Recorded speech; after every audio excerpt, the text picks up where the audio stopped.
واقعہ ہے، تحدیث نعمت کے طور پہ اور اللہ کے کلام کی عظمت کے طور پہ سنانے لگا ہوں۔ ایک شخص کا مجھے فون آیا امریکہ سے کہ میں بیڈ پر ہوں اور مجھے کینسر ہے اور میں خطرناک سٹیج پہ پہنچا ہوا ہوں اور کچھ ہی عرصے بعد میرا آپریشن ہونا ہے، دعا کیجئے گا۔ میرے پاس اس کی ٹیلی فون کال بھی ریکارڈ ہے۔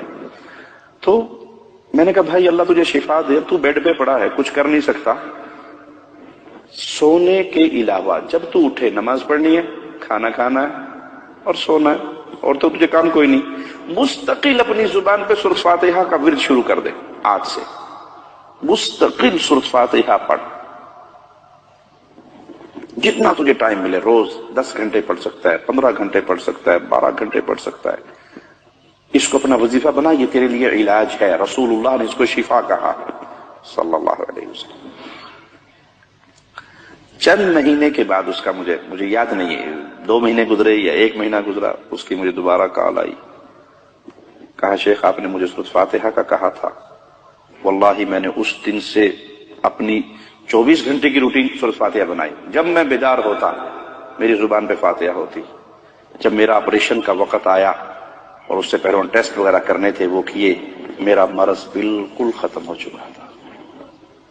اس کو اللہ کے نبی نے شفا کہا ہے۔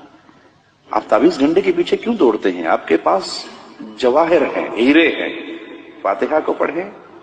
اللہ نے مجھے بیٹی دی خدیجہ، اور اس کے دل میں 2 سوراخ تھے، یمامہ ہاسپٹل ریاض میں وہ پیدا ہوئی، تو پیدا ہوتے ہی مجھے ڈاکٹروں نے جب وزٹ کے لیے میں گیا بیٹی دیکھنے کے لیے، کہا اس کا ایمرجنسی میں فوری آپریشن کرنا ہے، بائی پاس، اس کے دل میں 2 سوراخ ہے، 1 لاکھ ریال کا خرچہ ہے۔ میں نے کہا میرے پاس تو 1 لاکھ ریال کی حیثیت نہیں ہے، میں کہاں سے اس کا آپریشن کروں گا؟ کہا نہیں آپ ٹرائی کریں، کوشش کریں، دیکھیں، لیکن اس کا آپریشن ضروری ہے۔ یہ روتی تھی تو پورا چہرہ اس کا نیلا ہو جاتا تھا۔ میں نے کہا ٹھیک ہے، اللہ آسانی فرمائے گا۔ میں نے بیٹی لی، گھر آ گیا، اور میں نے اللہ کی رحمت سے اسے اپنی گود میں لینا اور سورۃ فاتحہ پڑھنا۔ بعض دفعہ 2 گھنٹے، 3 گھنٹے مجھے ٹائم ملا، آدھا گھنٹہ، جتنا ٹائم ملنا، میں نے مستقل اپنی بیٹی کو گود میں لے کے صرف سورۃ فاتحہ پڑھنی۔ مجھے یاد نہیں کہ وہ 20-21 دن کے بعد دوبارہ یا مہینے کے بعد دوبارہ ہاسپٹل لے کر گیا تو فائل اسی بچی کی تھی، ڈاکٹر چینج تھے۔ اب وہ مشین سکرین پہ ایکو کر رہے ہیں، نیچے فائل دیکھ رہے ہیں اور اس سکرین کو غور سے دیکھ رہے ہیں۔ مجھے کہتے کہاں سے علاج کروایا آپ نے؟ میں نے کہا کہیں سے نہیں بھی کروایا۔ کہا تو اس کے دونوں سوراخ بند ہو چکے ہیں، بالکل ٹھیک ہوگی، نارمل ہوگی ماشاءاللہ۔ میں نے کہا کچھ نہیں کروایا، صرف سورۃ فاتحہ پڑھ کے دم کیا۔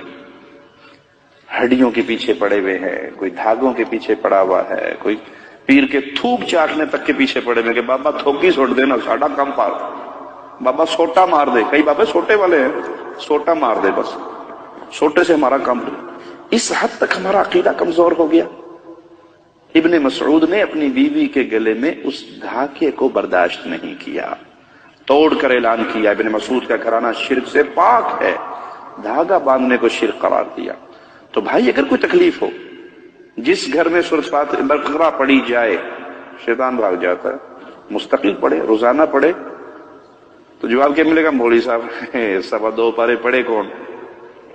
اصل مسئلہ یہ ہے، ہم لگ گئے ہیں رشوت پہ کہ کسی مولوی کو پیسے دو اور ریڈی میڈ تیار شدہ پھوکے پھاکے مارے مرائے ٹرینڈ چیز ہمیں تیار ریڈی میڈ مل جائے اور جا کے استعمال کر لیں۔